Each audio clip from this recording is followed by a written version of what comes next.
ये फिलामेंट्स पहले प्लास्टिक की बोतलें थी, लेकिन अब इन्हें पॉलिएस्टर में बदला जा रहा है। ये फैब्रिक पॉलिएस्टर हमारे आधे से ज़्यादा कपड़ों में इस्तेमाल होता है।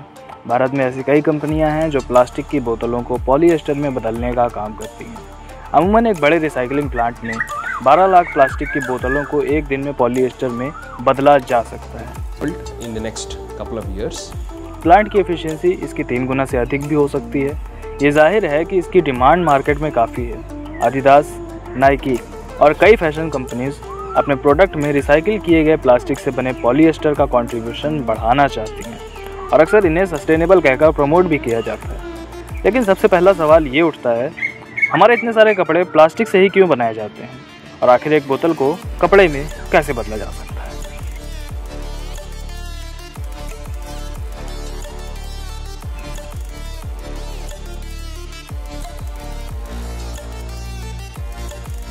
भारत की एक कंपनी श्रीरंगा रोज करीब 25 मीट्रिक टन पॉलिएस्टर तैयार करती है। इसके ओनर के सोनार अपनी फैक्ट्री में बने हर फिलामेंट पर प्राउड फील करते हैं। दुनिया भर में हर साल लगभग 60 करोड़ प्लास्टिक की बोतलें बनती हैं, जिनमें से ज़्यादातर रिसाइकल नहीं हो पाती और वेस्ट के रूप में लैंडफिल्स में डंप कर दी जाती हैं। भारत में कबाड़ी, जिन्हें रैक पिकर्स कहा जाता है, ये इन बॉटल्स को इकट्ठा कर सॉर्टिंग साइट्स पर जमा करते हैं। यहाँ वर्कर्स इन्हें कंप्रेस करके बेचने लायक बंडल्स तैयार करते हैं।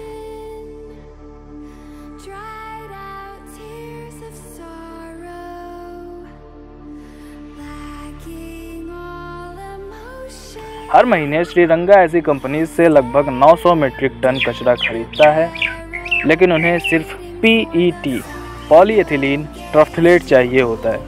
ये प्लास्टिक की सबसे सरल फॉर्म होती है। ऐसे में रिसाइकलिंग में पहला काम होता है बोतलों को कैप्स, लेबल्स और ग्लू से अलग करना। प्लास्टिक से ये चीज़ें अलग ना करने पर प्रोडक्ट खराब हो सकता है, इसलिए प्योर PET को अलग करने में काफ़ी समय लगता है। इनके पास एडवांस सेंसिंग टेक्नोलॉजी है, जिससे PET, PVC और अदर प्लास्टिक मटेरियल्स को अलग किया जा सकता है। बोतलों के ढक्कन ज़्यादातर पॉलीप्रोपिलीन से बने होते हैं, जिसकी रिसाइकलिंग अलग प्रोसेस से होती है, इसलिए इसे उस कंपनी को बेच दिया जाता है जो लेड एसिड बैटरी के केस बनाती है।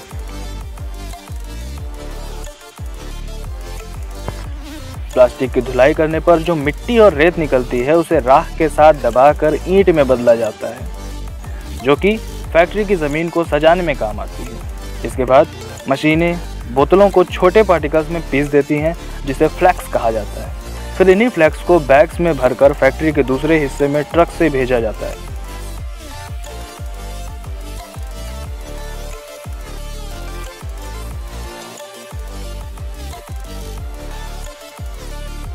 जहां इन्हें दोबारा से पीसा जाता है और शेकर से गुजारा जाता है। शेकर में हिलाए जाने पर पार्टिकल्स को साइज के अनुसार छांट लिया जाता है और ये कंफर्म किया जाता है कि पार्टिकल्स 14 mm से बड़े ना हों। छोटे पार्टिकल्स फिर से PET पैलेट्स बनाने में इस्तेमाल किया जाता है। लेकिन फ्लैक्स अभी भी पूरी तरह से अलग नहीं हो पाते हैं।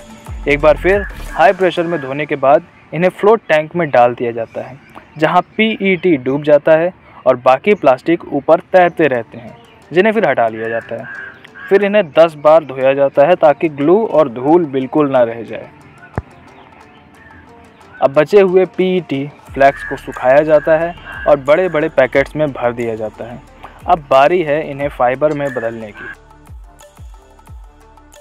PET इसके लिए अच्छा है क्योंकि इसके मॉलिक्यूल्स लंबी चेन्स में आपस में जुड़े होते हैं, जिससे हल्का, लचीला और मजबूत मटेरियल बनता है।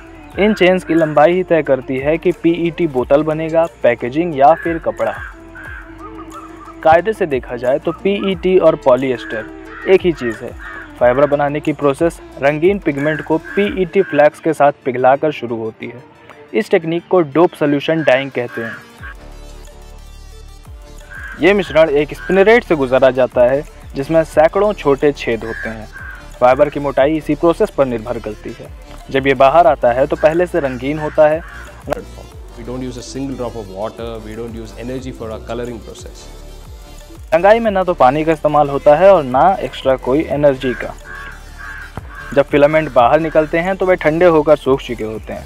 हर बार इस्तेमाल के बाद स्पिनरेट प्लेट्स को हाई फ्रिक्वेंसी साउंड वेव से साफ़ किया जाता है, जो छोटे छोटे बुलबुले बनाकर प्लेट्स पर जमी गंदगी को हटा देती है।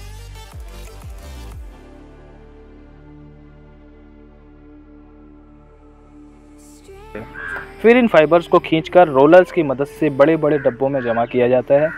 इन मशीनों को बंद करना और फिर से शुरू करना काफ़ी एनर्जी लेता है, खर्च भी और समय भी, इसलिए इन्हें लगातार चालू रखा जाता है।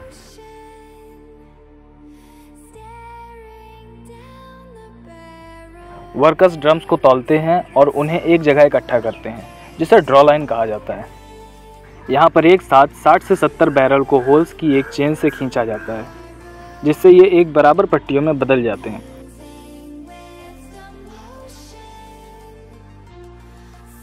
पॉलिएस्टर में स्टैटिक इलेक्ट्रिसिटी स्टोर हो सकता है, इसलिए रेशों को स्टार्च लुब्रिकेंट में डुबोया जाता है ताकि वे आपस में चिपके नहीं। इसके बाद फिर से कई सारे रोलर्स में से इन रेशों को गुजारने पर इनकी लंबाई 4 गुनी तक बढ़ जाती है।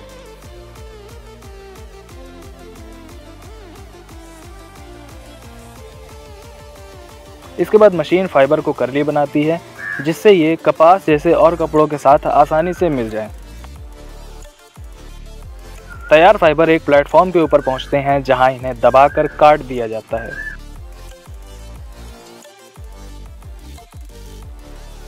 आखिर में इन्हें बंडल्स में बांधकर पैक कर दिया जाता है और आगे के प्रोसेस के लिए दूसरी कंपनी में भेजा जाता है। श्री कंटाल मिल्स में इन फाइबर्स को धागे में काता जाता है। इसके लिए कई मशीनों का इस्तेमाल होता है।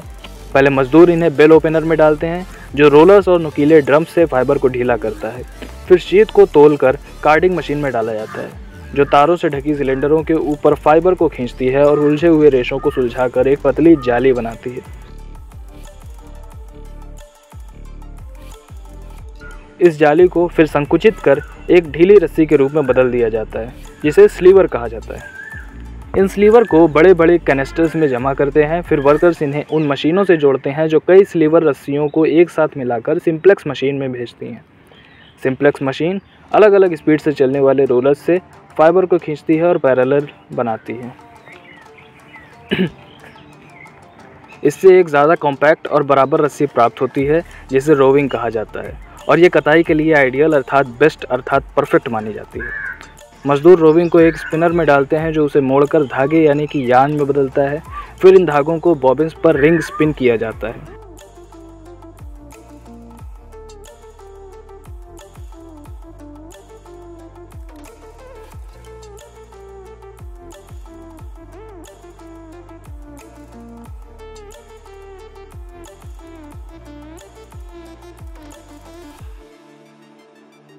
पीईटी को टी शर्ट में बनने से पहले ये सब एक लैब एक्सपेरिमेंट के रूप में शुरू हुआ था, जब रासायनिक कंपनी ड्यूपॉन्ट ने 20वीं सदी की शुरुआत में सबसे पहले सिंथेटिक फाइबर बनाए थे। इस चीज़ को एक बड़ी साइंटिफिक डिस्कवरी की तरह देखा गया, जो रेशम और कपास की जगह इस्तेमाल हो सकते थे।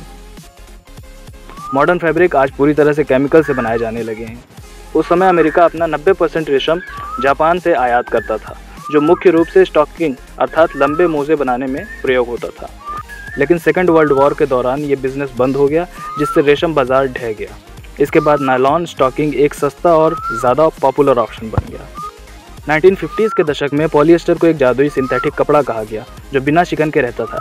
यहाँ आया एक नया आइडिया, ऐसे कपड़े जो आसानी से पैक हो सके और जिन्हें ज़्यादा देखभाल की ज़रूरत ना हो।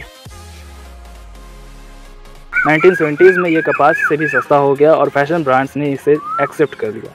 इस मटेरियल में स्ट्रेंथ, फ्लेक्सिबिलिटी, कलर ऑप्शंस, गर्मी और दाग से बचाने की क्वालिटी और जल्दी सूखने का गुण था।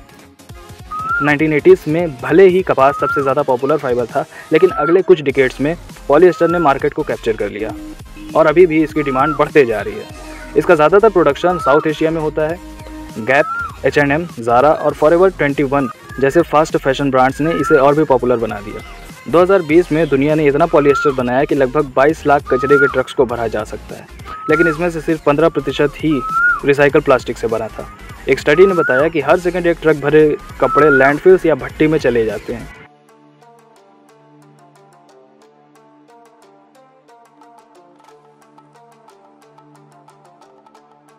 ज़्यादातर ब्रांड्स प्लास्टिक की बोतल से बने रिसाइकल्ड पॉलिएस्टर पर काम कर रहे हैं, जैसे एडिडास, नाइकी और ज़ारा। 2024 की शुरुआत में 120 से ज़्यादा क्लोथिंग कंपनीज़ ने अपने प्रोडक्ट्स में रिसाइकल्ड पॉलिएस्टर का कंट्रीब्यूशन बढ़ाने की ठानी थी।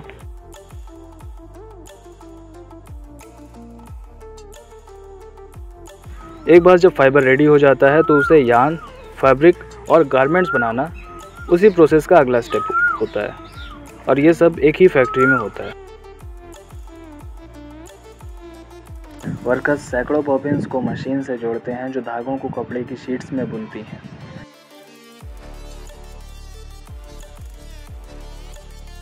इसके बाद ये कपड़े इंस्पेक्शन के लिए भेजे जाते हैं। अगर कोई डिफेक्ट मिलता है तो उसे मार्क कर दिया जाता है। जब ये मार्क कटिंग सेक्शन में दिखाई देता है तो उस हिस्से को कट करके अलग रख लेते हैं ताकि उसे कचरे से दोबारा रिसाइकल किया जा सके। Portion alone and keep it aside as waste. That again gets recycled. ये जिन सभी कपड़ों का इस्तेमाल करते हैं उन्हें फैलाया जाता है, मार्क किया जाता है और अलग अलग साइज़ में काटा जाता है। डिज़ाइन प्रिंटिंग के लिए प्रिंटर का इस्तेमाल भी किया जाता है। जब शीट्स बाहर आती है तो उसे हीट ट्रांसफ़र मशीन पैनल्स में रखते हैं।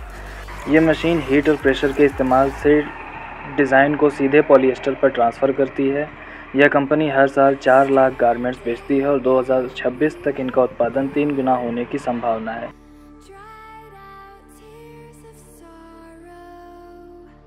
On this, expanding our capacities, thinking that the future is going to be sustainable fashion and we want to be well placed when that wave comes.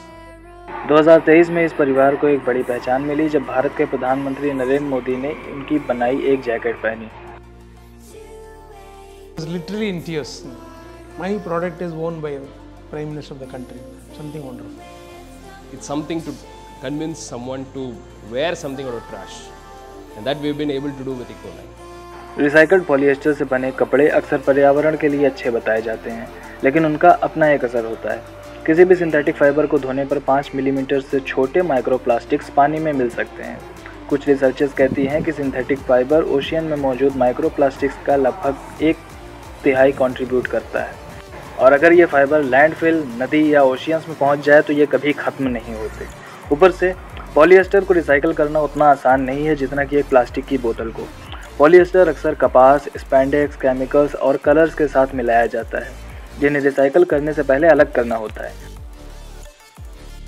कपड़ों को रिसाइकल करने का सबसे सस्ता और आसान तरीका है उन्हें काट पीट कर बारीक करना, लेकिन इससे छोटे फाइबर बनते हैं जिन्हें फिर नए कपड़े के लिए वर्जिन फाइबर के साथ मिलाना पड़ता है। इसलिए इनका इस्तेमाल आमतौर पर कालीन या इंसुलेशन में भराई के काम में लिया जाता है, यानी उन्हें डाउन साइकिल किया जाता है। 2020 में हांगकांग के एक रिसर्च सेंटर ने फाइबर से फाइबर रिसाइकलिंग पर काम करना शुरू किया। उन्होंने H&M के साथ मिलकर एक मशीन बनाई जो 3 दिन में पुराने कपड़े को नए कपड़े में बदल देती है। पहले एक टेक्नीशियन जैसे एमिली शाह कपड़े का इंस्पेक्शन करती हैं। आज हम एक पुरानी जीन्स को रिसाइकल करेंगे। ये ओजोन चैम्बर लगभग 1 घंटे में कपड़े को साफ करता है। फिर एमिली बटन, लेबर और जिपर हटा देती हैं और कपड़े को काट देती हैं ताकि इसे मशीन में डालना आसान हो जाए। श्रेडर कपड़े को और ज़्यादा छोटे टुकड़ों में तोड़ता है, लेकिन इस प्रोसेस में कुछ नए फाइबर भी डालने पड़ते हैं ताकि यार्न मजबूत बन सके। एक और मशीन रिसाइकल्ड स्कर्ट और नई कपास को मिलाकर फाइबर के ढेर बनाती है। फिर इन्हें एक मशीन में डालकर फाइबर वेब बनाया जाता है।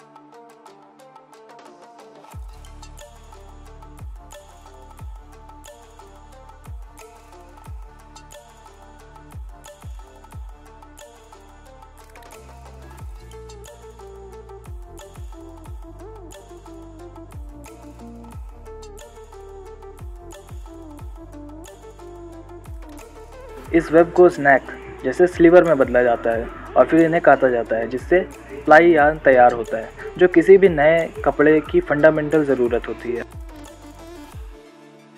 आखिरकार एक मशीन कंप्यूटर डिज़ाइन के ज़रिए नया स्वेटर बुनती है। कस्टमर्स लगभग $65 यानी कि 7 से 8 हज़ार रुपये खर्च करके पुराने कपड़े यहाँ रिसाइकल करवा सकते हैं। हम कस्टमर्स को उनके कपड़ों के लिए सोचने का तरीका कैसे बदलवा सकते हैं, यही रीज़न है कि हमने एक मॉल में कांच की दीवारों वाला रिसर्च सेंटर बनाया है।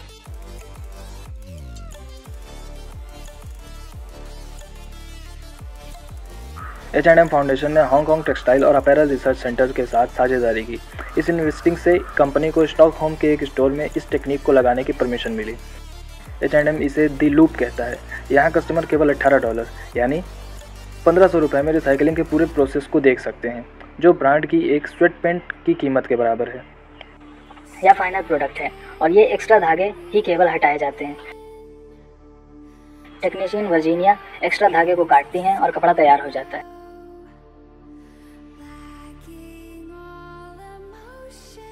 ये एक आइडिया सोल्यूशन जैसा लगता है, लेकिन एक गारमेंट को रिसाइकिल करने में 3 दिन लगते हैं।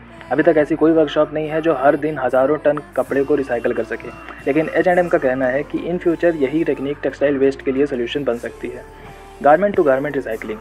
और आज का सबसे ज़्यादा इन्वेस्टमेंट इसी डायरेक्शन में हो रहा है। बेनेट कंपनी इंडाइटेक्स ने हाल ही में एम्बरसाइकिल नाम की एक अमेरिकी कंपनी में बड़ा इन्वेस्टमेंट किया है। इस कंपनी ने ऐसा केमिकल प्रोसेस तैयार किया है जो पॉलिएस्टर को रंगों और अन्य फैब्रिक से अलग करती है, जिससे नए वर्जिन मटेरियल्स की जरूरत नहीं रहती।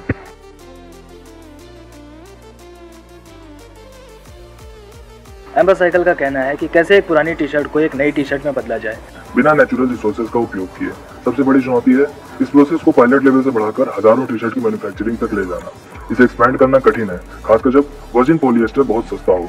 आज पुराने कपड़ों में से केवल 1% से भी कम कपड़े नए कपड़ों में रिसाइकल होते हैं, और अब तक कमर्शियल लेवल पर कोई ऐसी टेक्निक नहीं है जो इसे बड़े स्केल पर ले जा सके। इस बीच फास्ट फैशन धीमा नहीं हो रहा है और मानना है कि 2030 तक सिंथेटिक फाइबर सारे क्लोथ मैन्युफैक्चरिंग का लगभग 3/4 हिस्सा बन सकते हैं।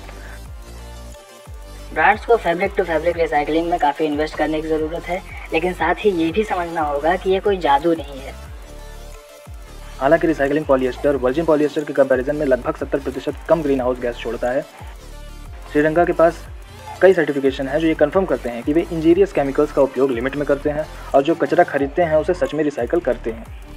आप आखिर प्रोडक्ट से उसकी मूल उत्पत्ति तक को ट्रेस कर सकते हैं और हम चाहते हैं कि ये हमारे ब्रांड का मुख्य दर्शन हो। कुछ एक्सपर्ट्स कहते हैं कि प्लास्टिक की बोतलों को नई बोतलों में रिसाइकल करना बेहतर है, क्योंकि ये प्रोसेस लगभग 11 बार तक दोहराया जा सकता है, लेकिन फिर भी 10% से भी कम प्लास्टिक ही रिसाइकलिंग सेंटर तक पहुंचता है। इसलिए ऐसे प्लांट में काम करने वाले इस बात से खुश हैं कि वो जितना भी प्लास्टिक लैंडफिल या समुद्र में जाने से बचा सकें उतना ही अच्छा है, भले ये एक टेम्पररी सोल्यूशन हो, परमानेंट नहीं। जब आप प्लास्टिक को कपड़े में बदलते हैं तो वो कूड़ेदान तक पहुंचने में काफ़ी समय लेता है। हालांकि अभी बहुत कुछ किया जाना बाकी है, फिर भी उनका मानना है कि श्रीलंका इस प्लास्टिक कचरे का सबसे बेहतर फ़ायदा उठा सकता है। चाहे ये रिसाइकलिंग हो या रिन्यूएबल एनर्जी, ये सस्टेनेबिलिटी का साल है और हमारा मानना है कि हम सही जगह पर हैं।